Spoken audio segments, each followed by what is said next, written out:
Habari Gani, my Ndugu na Dada, my brothers and my sisters. This is Abu Amin Ra coming at you one more time. This time, my brothers and sisters, I would like to take a moment to speak to you on the real cause of our enslavement, our ancestors' enslavement. It had nothing to do with racism, unless racism was a sort of peripheral thing. But the main thing that motivated our enslavement in the diaspora and the enslavement of the African people on the continent, which is called colonialism. Both were motivated by a basic emotion most of us have, but most of us keep it under control, is greed. Greed, wanting more and more and more and more. Like an insatiable appetite. This was the sole motivating factor in colonialism on the continent, or slavery on the continent, and slavery in the diaspora. They both had the same motivating principle behind them, which was greed. Greed. The greed of a people who came out of Europe, where they had evolved from those people who inhabited, mostly those who inhabited the caves in southern Europe. Can you imagine being locked up in a cave, snow and ice? That's all you're used to? Can you imagine living with saber-toothed tigers, mammoths, wolves, the cave bear, and trying to compete with them for space in the cave?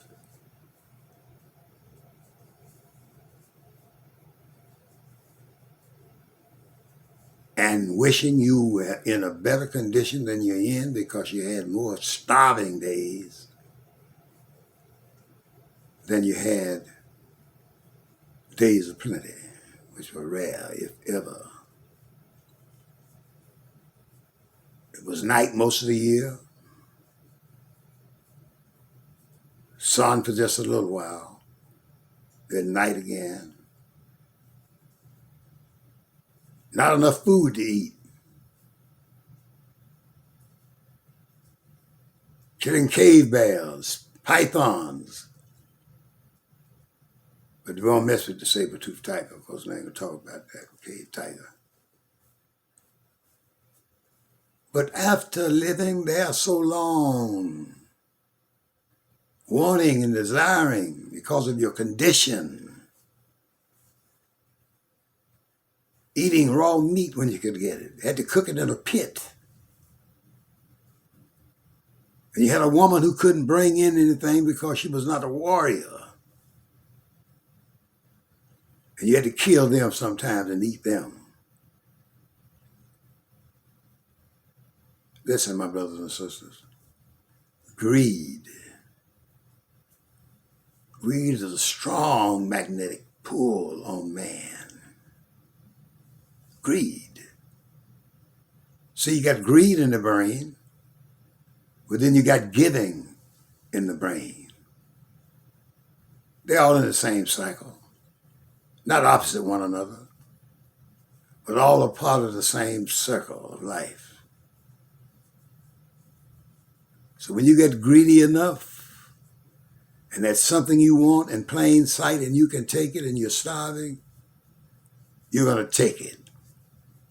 When you see how easy it is to take, you're going to take more than enough. Then you're going to get used to that and it's going to be habitual. And you're going to go back for more and more.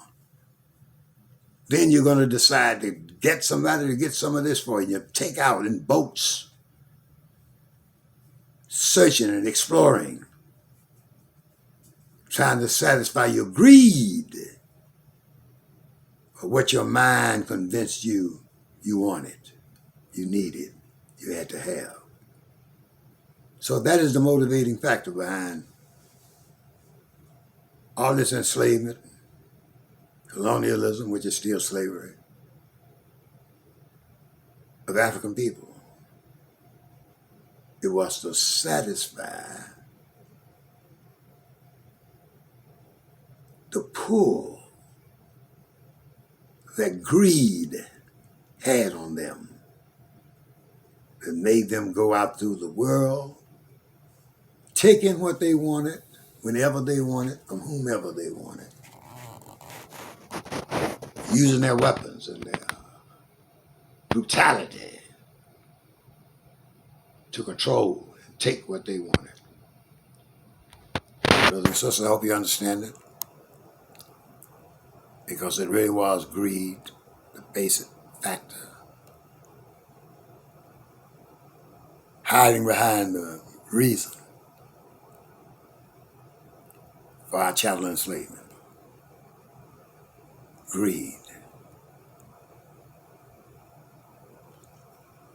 Either the person who experiences this greed has to find a technique for getting rid of it,